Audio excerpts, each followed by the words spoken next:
우리는 보통 성경을 통독하면서 은혜를 받게 되는 대체적인 순서가 있는 것 같습니다. 처음에는 이 말씀을 보며 은혜가 되는 구절들이 눈과 마음에 들어오게 되죠.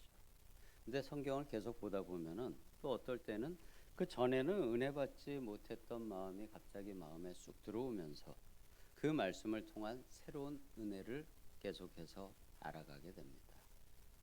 이같이 우리가 성경을 보거나 또 설교를 들으면서 말씀을 새로운 관점으로 알게 되므로 이 말씀은 항상 은혜가 되고 또 그 은혜가 점점 깊어져 갑니다.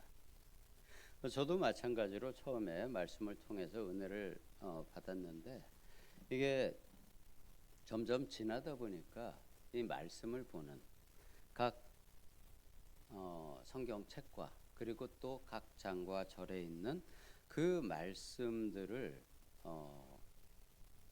은혜를 받는데 이게 점점 말씀을 보는 저의 관점이 조금씩 변화되는 것을 알게 되었습니다. 말씀을 보면 볼수록 처음에는 나의 관점에서 말씀을 보다가 이게 시간이 조금 지나면서 이 말씀을 기술한 그 저자의 관점을 보게 되면서 또 그 저자의 관점에서 은혜를 받게 됩니다. 그리고 거기서 좀 더 나아가다 보니까 그 다음에는 그 저자를 통해서 이 말씀을 주신 하나님을 만나게 되고 말씀을 통해서 하나님이 주신 은혜를 받게 됩니다. 이것이 우리가 말씀 묵상을 통해서 나아가는 말씀을 보는 목표 중에 하나입니다. 처음에는 나의 관점에서 말씀을 보면서 은혜를 받고 그 다음에는 저자의 관점을 보게 되고 하나님의 관점도 만나게 됩니다. 특히 우리가 예수님 말씀 중에 하나님 나라를 비유하는 그 말씀들에서는 하나님의 마음을 더욱 깊이 만나게 됩니다. 제가 이 말씀을 드린 이유는 오늘 말씀을 이해하기 위해서는 나의 관점이 아닌 이 역대기 기자의 관점을 이해해야 오늘 말씀이 의미가 있기 때문입니다.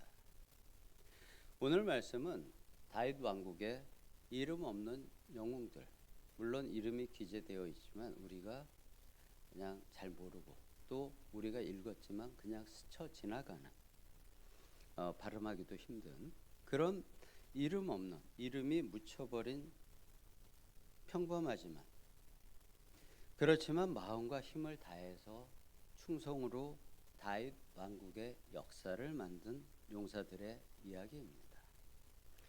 지난 앞에 10장 말씀에서 우리는 사울 왕의 비극적인 최후와 또 다윗이 온 이스라엘의 왕으로 기름 받는 장면을 보았습니다. 그리고 이어지는 11장과 12장의 말씀은 이 다윗 왕국이 견고하게 세워질 수 있도록 그 배경의 후면에서 충성을 다한 충성된 사람들의 이야기입니다. 오늘은 어제 11장 앞부분에 나온 다윗 용사 중에 가장 뛰어났던 세 용사 외에 그 다음 가는 두 명의 용사 아비새와 분하야를 이야기하고 그리고 또 이어서 다윗이 세워가는 새로운 왕국을 위해서 헌신했던 수많은 용사들의 이름을 나열하고 있습니다.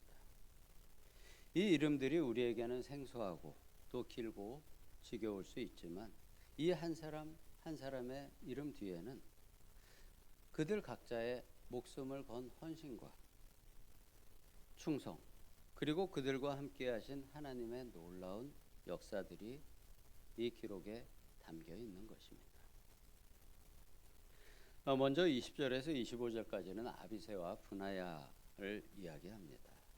아비새는 요압의 아우였습니다.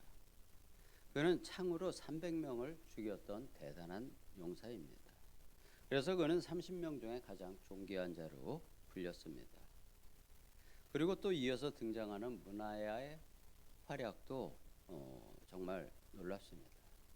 그는 모압의 용사들을 죽이고 또 눈 오는 날 구덩이에 내려가서 사자를 때려잡았고 또 심지어 거대한 키가 2m 약 20, 30 정도 되는 애굽 사람의 창을 빼앗아서 그 창으로 그를 죽였습니다. 그리고 이 둘은 단순히 싸움만을 잘하는 용사만이 아니었습니다.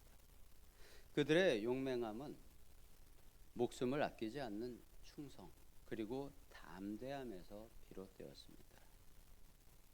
불가능해 보이는 상황에서도 두려워하지 않고 사자를 눈앞에 두고 또 키가 2m가 넘는 거인을 앞에 두고 그 상황 속에서도 두려워하지 않고 왕과 백성을 위해서 기꺼이 자신을 던지는 헌신이 있었습니다. 브나야는 특히 1대1 전투에 강했다고 기록됩니다. 그래서 다윗은 이러한 브나야의 개인전의 역량을 인정해서 그를 자신의 시위대장, 즉 요즘으로 치면 경호실장이죠. 경호대의 대장으로 임명을 합니다. 이 두 용사가 강했던 이유는 용기가 있었기 때문입니다. 그들의 용기는 왕과 백성을 위한 용기였고 하나님이 주신 또한 은혜였습니다. 우리들 또한 살아가면서 우리의 삶에서 주님의 일을 감당할 때 아니면 우리 앞에 주어진 삶의 숙제에서 이처럼 평범하지 않은 용기가 요구되고 필요할 때가 있습니다. 때로는 사람들의 시선을 의식하거나 아니면 손해를 볼지 모른다는 두려움으로 망설이게 될 때가 있습니다. 바로 그러할 때 이 아비새와 브나야는 하나님의 부르심 앞에서 세상의 두려움을 넘어설 수 있는 용기를 보여주었습니다. 이들도 목숨을 건 싸움이 전투가 두려웠을 것입니다. 그렇지만 용기 있게 전투에 임하였고 그들이 보여준 그 용기가 지금 세상을 살아가는 하나님 앞에 선 우리에게도 필요합니다.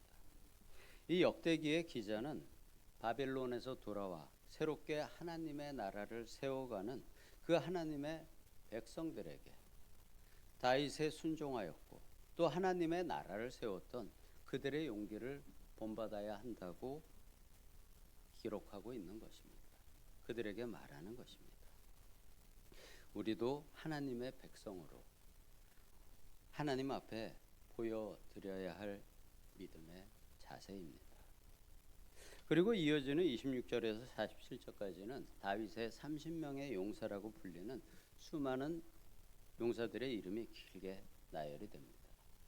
여기에는 요압의 아들 아사엘과 베들레헴 사람 엘하난, 그들을 비롯해서 느고아 사람, 하롤 사람, 아나도 사람 등 이스라엘 각 지역에 또 이스라엘 외에 다양한 지역의 이름이 등장을 합니다.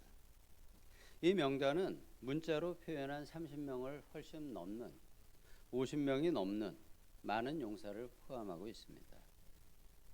용사의 숫자보다는 그들의 출신 지역을 제가 쭉 세어봤더니 29개의 출신 지역이 나옵니다. 그리고 또 르우벤의 자손 30명이 나오죠.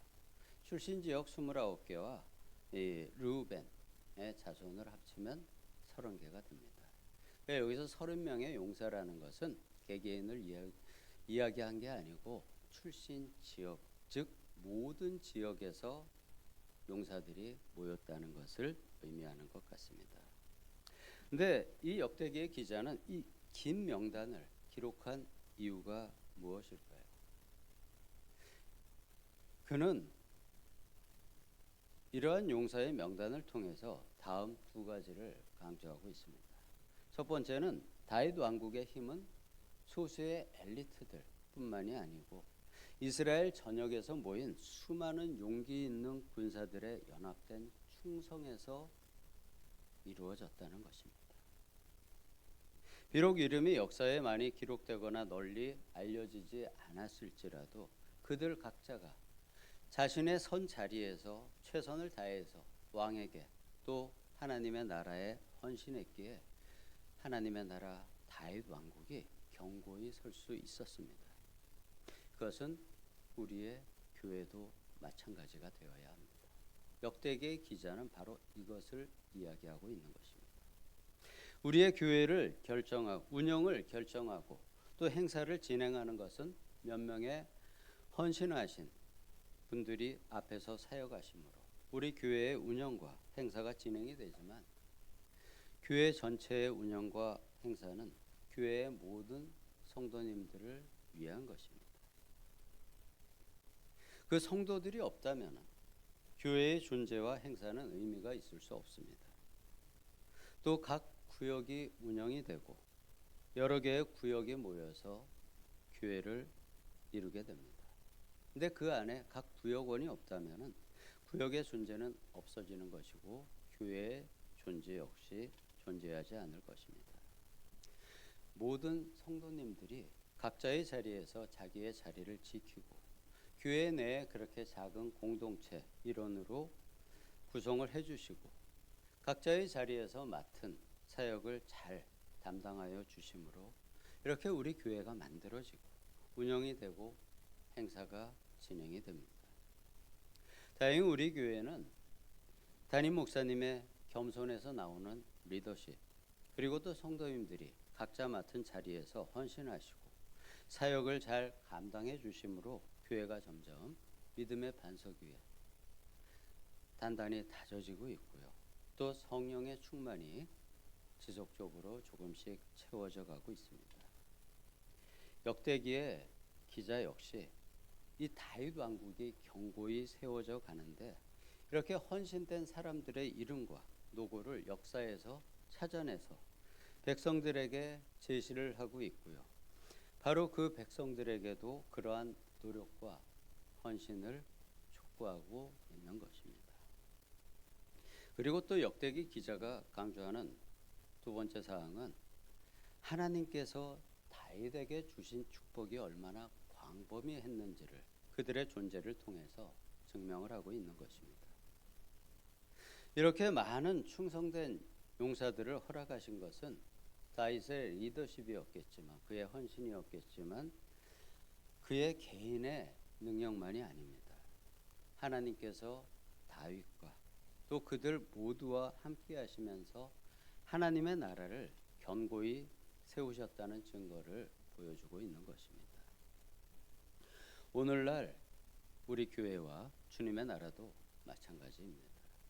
우리 모두가 주님의 용사들이고 우리의 작은 헌신 하나하나가 모여서 교회의 역사를 만들어가는 것입니다.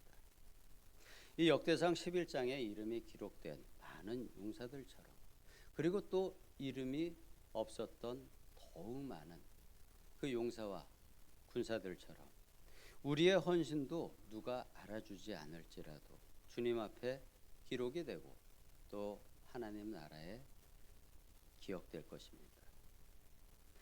포로에서 돌아온 그 백성들에게 이 다윗을 도운 용사들의 이야기는 단순히 옛날의 위인전으로 기록된 것만이 아닙니다.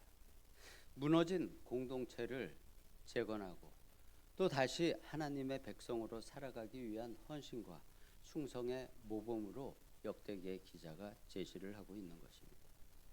그들에게 다윗 왕국이 어떻게 세워졌는지를 보여주며 자신들이 어떻게 하나님과 성전을 중심으로 공동체를 신앙의 공동체를 다시 세워야 할지를 배우는 것입니다.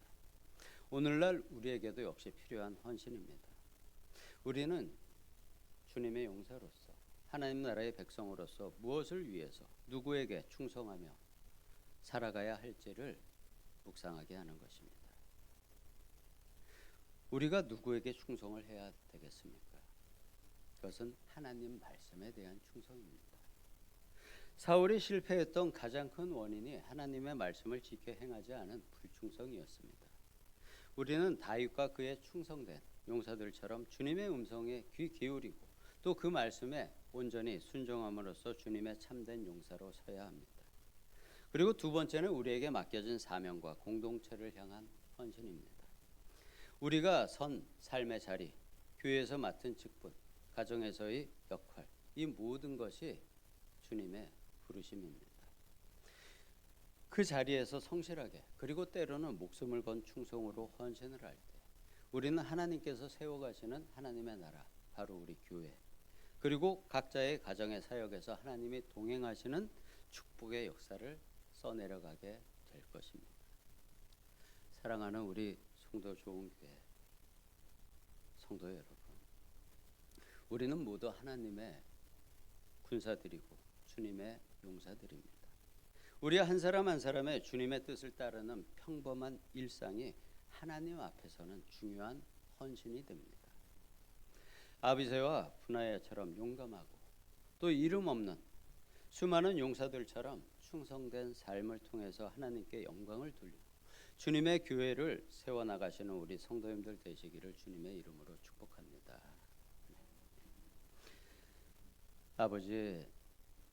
아버지께서 주신 말씀, 이 역대기의 기자와 성경의 수많은 저자들을 통해서 우리에게 주신 이 말씀을 통하여 우리가 아버지를 더욱 알아가고 하나님 나라의 백성이 어떠한 삶을 살아야 하는지를 배워가고 있습니다.